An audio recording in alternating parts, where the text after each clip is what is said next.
Alright, YouTube and folks in the Swaging group. You guys know who I am. I'm Jim Fleming. What you're seeing here is me kind of working off to the side. I'm swaging bullets. I'm swaging wad cutters.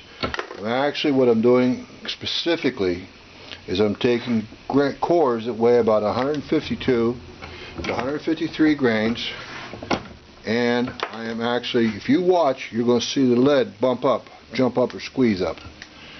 Right here, you'll see the little port right there, my fingernail is. Watch slowly, there isn't much lead coming, not much came that time. Sometimes I get a little heavier cores, and they'll pop right up like a big old pimple. But anyway, there we go, I got a nice one there. You should see the lead moving right now. This is on my Corbin Mighty Mite. It's an old bronze press. I got it back in the 80s. I've had it for a long time. I haven't used it nearly as much as I should have. But anyway, oops, I got one off a little bit out of line. Anyway, and here we go again. Basically, this is all this is just increasing the weight of this core to decreasing the weight of this core. Boy, I'll get it right. Sorry, guys. The weight of this core is too heavy, so I'm going to bring it down to this core, which is about 147.5 grains. Yes, I turned my press sideways. Why? Simple. Watch. This is the main reason why. So I don't have to handle it. I like making bullets, guys. I like making bullets. I like getting things done. And so on and so forth, and that's why I turned my press sideways. The other thing is too, you notice I come in over the top of this solid arm.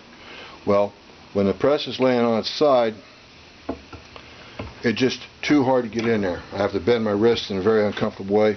That one was too light, so that's a piece of scrap. But anyway, it just didn't have enough resistance. And that one had plenty of resistance. If you notice, the cores are actually, the excess lead is actually squeezing out. And yes, incidentally, there we go, see like that? Incidentally, these little bits and pieces of lead, they're what I like to call eminently recyclable. Just a little piece of lead, about 1/16 in diameter, about 90 thousandths, maybe 1/8 of an inch long. But anyway, I know you guys have been wanting this, wanting to see exactly what I'm doing. So here we go. Raw core, as cast. Watch for the lead to bleed out right there. A little bit came. See what I mean? Then I just take and eject it out. I might have to knock it loose with my thumbnail. Big deal. No big deal. And just keep going. Just keep going. See there? Another piece of lead. You notice too there was 3 or 4 dots. I'm sure you all noticed that some of them didn't actually pop up, but you saw the 3 or 4 dots. That's the extrusion. It doesn't have to be the same extrusion every time. But anyway, my big old hand in the way. I didn't realize that.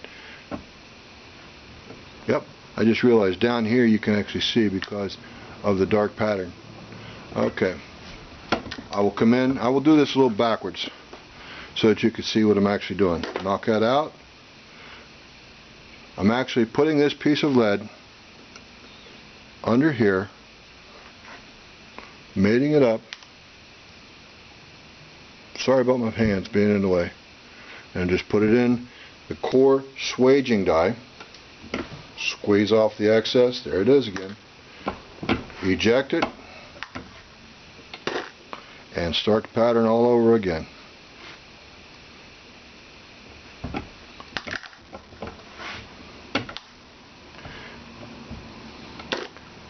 Start the pattern all over again and again and again and again.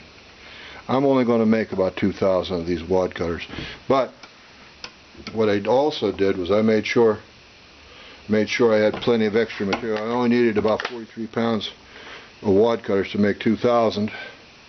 So what I decided to do was make 50 pounds of material, 50 pounds of these raw cores, to give myself some bullets to experiment with, and for y'all to try out. Those of you that are willing to try a little bit of playing around, you'll like this. Oops, sorry about the tripod. Okay, I'm going to back out a little bit so y'all can see. Excuse the chair sounds. I'm going to zoom out a little bit. So, oops, wrong way. Okay. I don't know how to take and get this thing to zoom out. Oops, zoom in. Nope, can't do that. This particular camera I can't pause. Well, hold on. I'm going to take and make your head spin. Had to set up pretty tight. What you're actually seeing is my Mighty Mite press.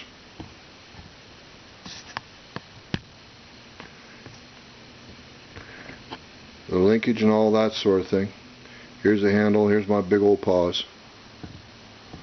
Well, watch. I'm just going to swing the handle. And you see the ram going. There's nothing in there at this moment.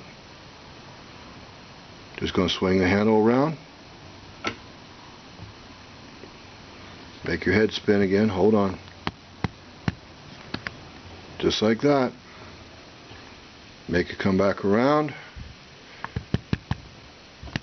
so y'all can see the ram. That's it. Very simple. Alright. See you in the next video. Bye.